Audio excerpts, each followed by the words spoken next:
और अनमोल जी, मैं आपसे एक चीज वही तो पूछ रही हूँ कि सरकार ने, ठीक है प्रदर्शन होने चाहिए, गुस्सा होना चाहिए भाई, वो युवा ही क्या जिसके अंदर एक उबाल ना हो, जिसके अंदर सवाल ना हो, है ना? ऐसा युवा तो हमें नहीं चाहिए ना, थका हुआ हारा हुआ घर में बैठा हुआ। अच्छी बात है ना, डिफरेंट मत भी होना चाहिए। सुन तो लीजिए, रोहन जी ने कहा कि भाई थोड़ी तारीफ कर दीजिए, रोहन जी ने कहा थोड़ी तारीफ कर दीजिए कि हमने प्रदर्शन को दबाया नहीं, हमने प्रदर्शन को कुचला नहीं, हमने कुछ ऐसे बयान नहीं दिए जो अन्ना आंदोलन के वक्त आए थे। तो थोड़ी तारीफ कर दीजिए, अच्छी हैंडलिंग की है उन्होंने आंदोलन की। अगर बेशर्मी की पराकाष्ठा इसे ही कहते हैं। इन्हें कहो कि जिन 25 बच्चों ने सुसाइड किया है ना इनकी वजह से, इनकी निकम्मी और नाकारा सरकार की वजह से, उनके माँ बाप के सामने जाके कहें और कहें कि सरकार की तारीफ करें, फिर पता चलेगा इन्हें। अच्छा, और आप लोग क्या करेंगे? मतलब आप कह रहे थे कि आप लोगों की क्या रणनीति है आगे? आप कह रहे थे कि अच्छा हुआ। नहीं, मैं पूछ रहा हूं आपकी रणनीति क्या है? आप लोग सड़क पे उतरेंगे, संसद में तो नंबर कम है, तो संसद में कितनी आवाज उठाएंगे? जरा थोड़ा समझाइए अपनी रणनीति क्या है इस मुद्दे पर। छात्रों के साथ आप आके मंच पे तो खड़े हो गए, छात्रों का मंच भी चला गया और फिलहाल छात्र भी जंतर मंतर से चले गए हैं, अब आप क्या करेंगे? देखिए, हमने हमेशा इस देश के छात्रों की, युवाओं की आवाज उठाई है।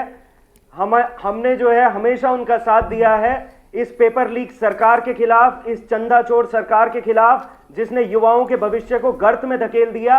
हम उनके साथ मजबूती के साथ खड़े हैं। इस गूंगी बहरी सरकार को आज देश के युवाओं ने साफ संकेत दे दिया कि अब और नहीं सहेंगे, अपना अधिकार लेके रहेंगे। धर्मेंद्र प्रधान का इस्तीफा होके रहेगा, पेपर लीक हर हाल में रुकेंगे, ठीक है? नहीं तो इस सरकार को जाना पड़ेगा। धीरेन्द्र कुमार जी, के फेंक देंगे इस देश के युवा इस सरकार को। आप लोग कहेंगे भाई सरकार से कि देश का युवा बहुत नाराज है, जेनजी है, इसकी बात सुन लो, मांगों में से कुछ तो मान लो। इस्तीफे का दबाव आप भी बनाएंगे बतौर सहयोगी? अरे डबल इंजन की सरकार है। अनमोल जी बहुत अच्छे से बोले, किसी ने इंटरप्ट नहीं किया, भर भर के जो मन में था वो पूरा निकाला। अब आगे सुनने की भी क्षमता रखिए ना अनमोल पवार जी, सुनने की भी क्षमता रखिए ना। पीनाथ जी, वर्तमान के जितने भी लीडर एनडीए में, ज्यादातर नहीं 90% सब छात्र आंदोलन से निकले हुए लोग आज हैं जो देश चला रहे हैं और लोकतांत्रिक प्रक्रियाओं में विश्वास करने वाले लोग हैं। और जो यातनाएं उस समय के छात्र होते हुए वर्तमान के नेताओं ने सही है, उसको बहुत अच्छे से महसूस करते हैं, संवेदनशील लोग हैं। आंदोलन करना, बच्चों को सड़कों पर आना, ये कोई नई बात नहीं है, होना ही चाहिए। ये देश है उनका, उन्हीं के वोट से बनी हुई सरकार है और सबसे ज्यादा युवाओं के वोट तो हमें ही मिले, तभी हम सरकार में हैं। तो उनका सड़क पे आना, प्रदर्शन करना, ये कहीं से गैर वाजिब नहीं है।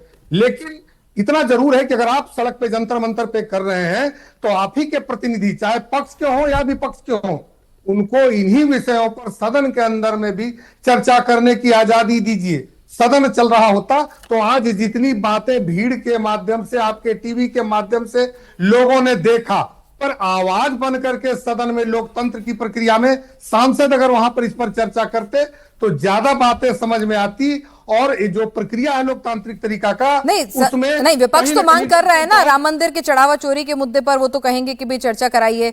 अभी राहुल गांधी और खड़गे जी ने चिट्ठी लिख के कहा था कि बयान जारी करें, है ना, पेपर लीक के मामले पर। वो तो कह ही रहे हैं कि भाई होनी चाहिए चर्चा, वो कम मना कर रहे हैं। पीनाथ जी, उन्होंने ऑल पार्टी मीटिंग में जयराम रमेश जी ने कहा कि इसका कोई मतलब नहीं है। खड़गे साहब कहते हैं कि ऑल पार्टी मीटिंग बुलाइए। तो क्यों ये कंफ्यूज, लोकतंत्र में क्यों नहीं इनको विश्वास है कि हर चर्चा करेंगे, 0 आवर का इस्तेमाल करिए। लेकिन अगर सरकार संवेदनशील नहीं होती तो तुरंत री एग्जाम करा करके, और आज 2.25 लाख एससी के बच्चे के घरों में खुशियां गई है रिजल्ट के बाद, 5.5 लाख से ज्यादा ओबीसी के बच्चे आज उत्तीर्ण होकर के उनके घरों में खुशियां है, और 58% बेटियां आज तो घरों में खुशियां लाई। ठीक है, आपको लग रहा है कि छात्रों का गुस्सा शांत हो गया, प्रतिनिधिमंडल मिल गया, अभी जंतर मंतर खाली नजर आ रहा है, लेकिन कल की तस्वीर क्या होगी इस पर बहुत कुछ निर्भर करेगा। लेकिन अनुराग भदौरिया जी, एक बात तो बताइए, अखिलेश जी बोले, डिंपल जी बोली जी, ठीक है, प्रियंका जी बोली, मनोज झा जी गए, केजरीवाल जी गए, संजय सिंह जी गए, लेकिन राहुल गांधी के नो कमेंट्स क्यों रहे भाई? उन्हें जेनजी अच्छी नहीं लगती? अब अब सुन लीजिए मेरी बात, मैं जो अपनी बात कह लूँ फिर आप अपना सवाल पूछ लीजिएगा। अभी एक साहब कह रहे थे कि छात्र नेता से ज्यादातर एनडीए में छात्र नेता हैं। एक का नाम बता दो भाई, टॉप 5 लीडर जो उनका नाम बताओ, कौन छात्र नेता से है? जेपी नड्डा या चिराग पासवान सुनो, छात्र नेता से? अनुराग भदौरिया, मैं बताता हूँ, आप युवा मैं बताता हूँ, JP Nadda Patna saint Xavier के स्टूडेंट थे, अरे 10th में पढ़ते थे और जेपी के आंदोलन में 74 में कूदे। सुनिए, आपको पता है नहीं, पढ़ते लिखते हैं नहीं। और बताऊं, थोड़ा मैं बोल नहीं और बताऊं, राजनाथ सिंह 5 अभी लीडर के नाम पूछे, बिलबिलाने लगे, बिलबिलाने लगे।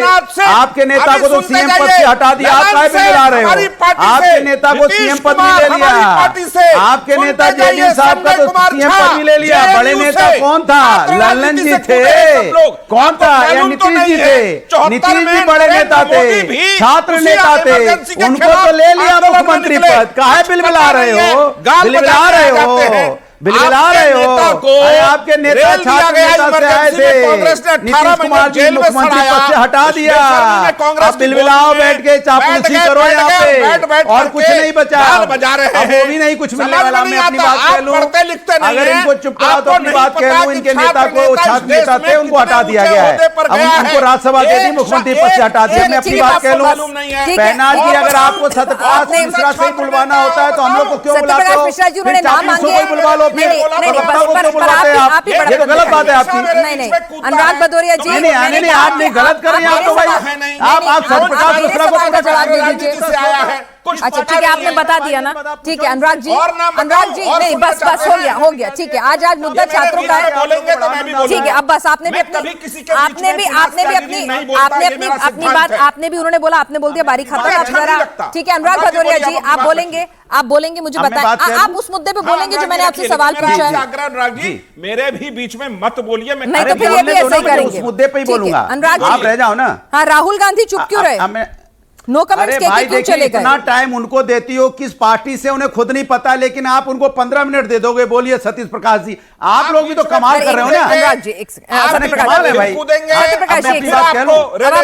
बस रुकिए, आप अपना काम करिए। नहीं, ठीक है, बस अब आप चुप हो जाइए। अनुराग जी बोलिए। काहे रेले जाएंगे? आपके तो मुख्यमंत्री को ही रेल दिया, इन्होंने हटा दिया। राज्यसभा में उनके आशीर्वाद से सरकार चल रही है, उनके मार्गदर्शन में सरकार चल रही है। बच्चों की बात है, छात्रों की बात है, मैं वही कह रही हूँ अनुराग जी, आज छात्रों की बात पे मुद्दा रखते हैं। ये सारी बातें हम कई बार कर चुके हैं और हर बार आगे भी मौके आएंगे, ऐसा नहीं है मौके चले जाएंगे। आज छात्रों पे बात करते हैं। राहुल जी क्यों नहीं आ रहे हैं साथ में? प्रियंका जी तो बोली, प्रियंका जी का दर्द निकला। बात कर लूं? हाँ, ये परिवार छात्रा। अरे मैं अपनी बात कह लूं? हाँ बोलिए। मैं अपनी बात कह लूं तो अभी ये प्रवक्ता महोदय कह रहे थे कि युवाओं की हमारी पार्टी है, जनशक्ति लोकतंत्र, लेकिन आपके नेता तो गए नहीं, युवा वहां बैठे थे। फिर युवाओं की फर्जी युवाओं का वोट ले रहे थे। अब युवा देख लिया होगा युवाओं ने कि आप कितनी युवाओं की पार्टी है कि आपका युवा नेता वहां गया नहीं, उनका दर्द पूछने नहीं गया। एक बात। दूसरी बात, छात्रों का आंदोलन, सरकार इतनी तानाशाही कि छात्रों से बात करने में डर गई। छात्र संसद तक पहुंचे लेकिन उनकी आवाज सरकार तक नहीं पहुंच रही है। कमाल है भाई। मैंने इतना गूंगी बहरी सरकार हो जाती है और फिर उसके बाद आप फोटो चला रहे हैं। अनुराग जी, कितने दिन बाद क्या सरकार इंतजार कर रही थी कि हंगामा होता, कुछ अनहोनी होती, किसी को लाठी लगती, आंसू में छोड़ने पड़ते, कुछ अनहोनी होती, कौन जिम्मेदार होता? कोई अनहोनी नहीं हुई, प्रदर्शन भी हुआ, छात्रों ने अपना गुस्सा भी निकाला, सवाल भी पूछे, सरकार से मुलाकात भी की, तो ठीक है।